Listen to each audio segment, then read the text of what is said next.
행정자치부 장관 후보 지명을 축하드리고요. 오늘 고초가 많으신 데 대해서 위로를 드립니다.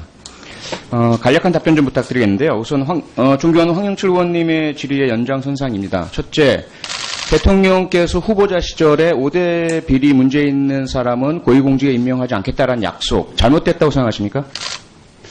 잘못되었다기보다도 적어도 시대가 그런 정도의 엄정함을 요구한다라는 그런 어떤 기준과 의지를 밝히신 거라고 생각합니다. 네.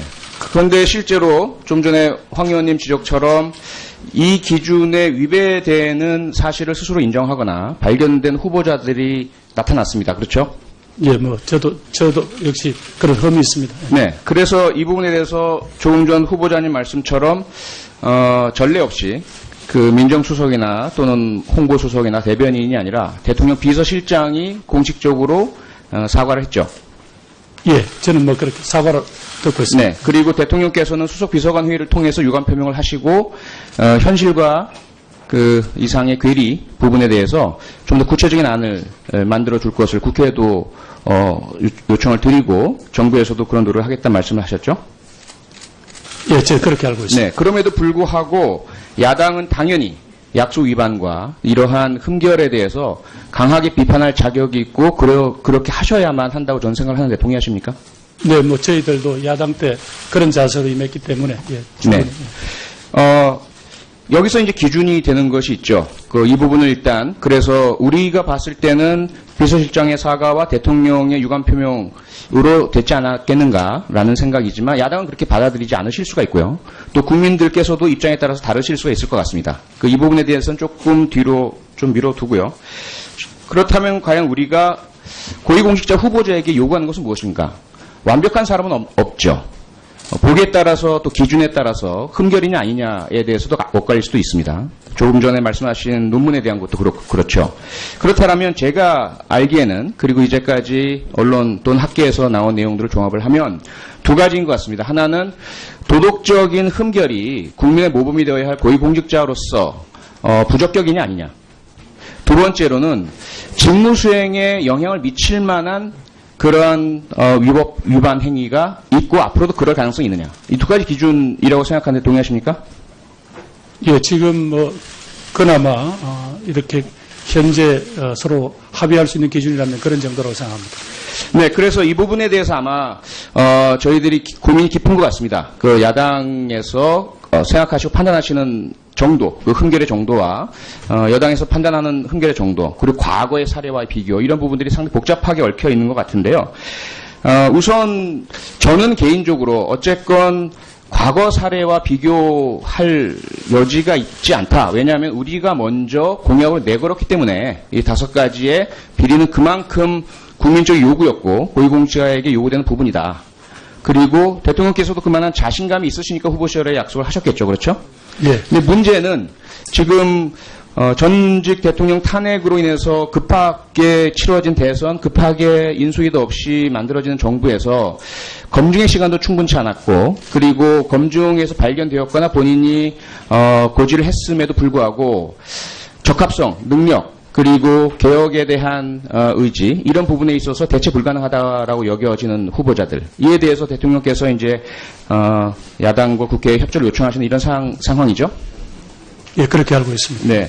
그래서 여기에 대해서 아마 저는 개인적으로 야당에서 하시는 모든 그 반대와 비판과 또는 국회에서의 어떤 행동들에 대해서 모두 다 이해합니다. 이해하고 저희가 야당 때 제 경험에 비춰봤을 때는 이철성 경찰청장 후보자의 음주사고 문제라든지 또는 김재수 농림축산식품부 장관 후보자의 자신의 직무 관련된 그러한 그 비리 의혹이라든지 이런 부분에 대해서 야당으로서 저희들이 반대도 하고 총무보고서 채택을 거부하기도 하고 나중에 해임 건의안에 대한 의결을 하기도 했습니다.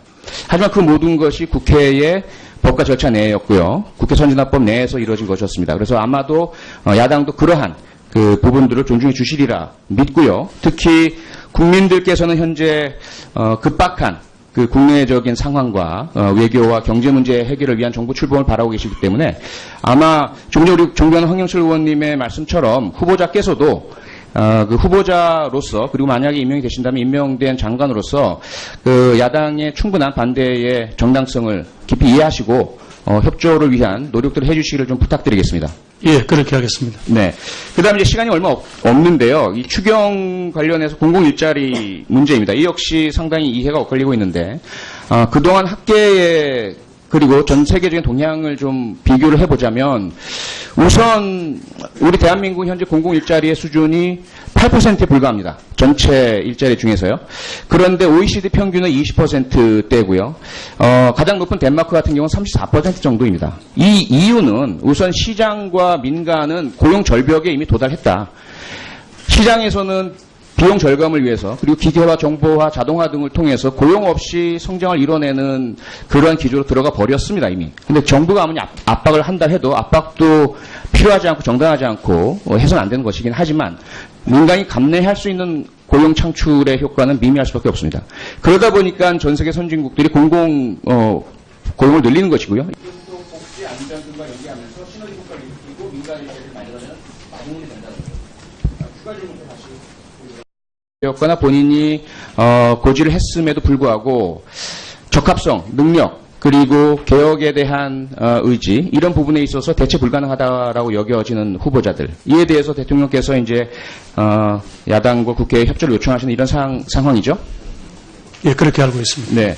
그래서 여기에 대해서 아마 저는 개인적으로 야당에서 하시는 모든 반대와 비판과 또는 국회에서의 어떤 행동들에 대해서 모두 다 이해합니다. 이해하고 저희가 야당 때 제 경험에 비춰봤을 때는 이철성 경찰청장 후보자의 음주사고 문제라든지 또는 김재수 농림축산식품부 장관 후보자의 자신의 직무 관련된 그러한 비리 의혹이라든지 이런 부분에 대해서 야당으로서 저희들이 반대도 하고 청문보고서 채택을 거부하기도 하고 나중에 해임 대통령 비서실장이 공식적으로 사과를 했죠.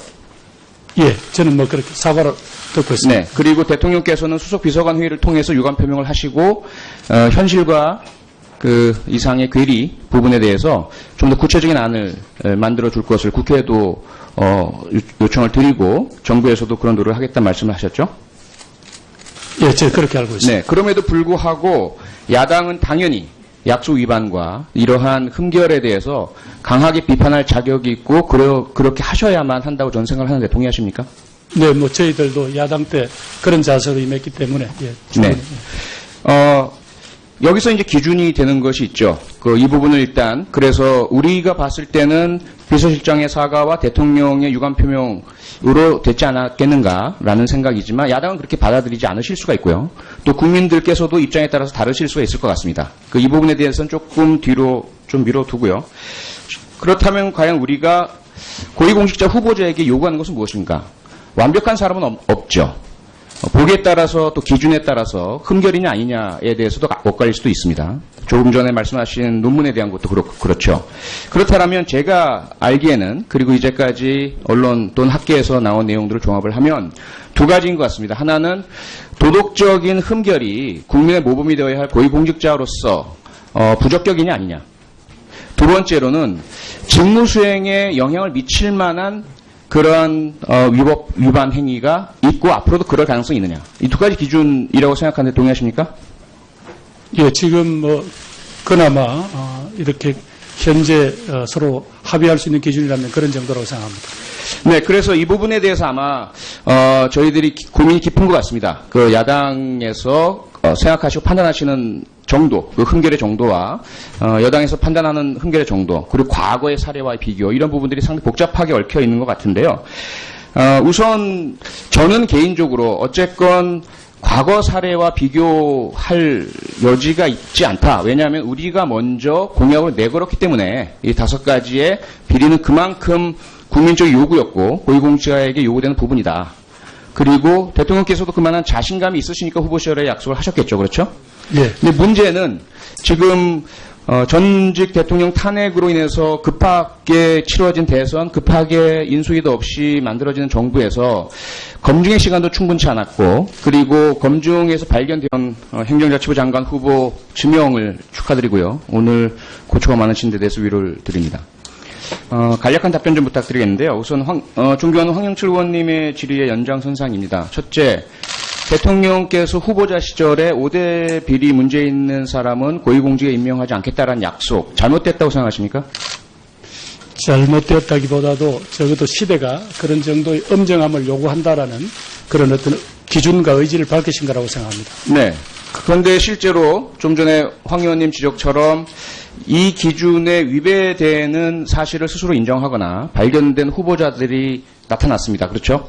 예, 뭐 저도 역시 그런 흠이 있습니다. 네. 그래서 이 부분에 대해서 조금 전 후보자님 말씀처럼 전례 없이 그 민정수석이나 또는 홍보수석이나 대변인이 아니라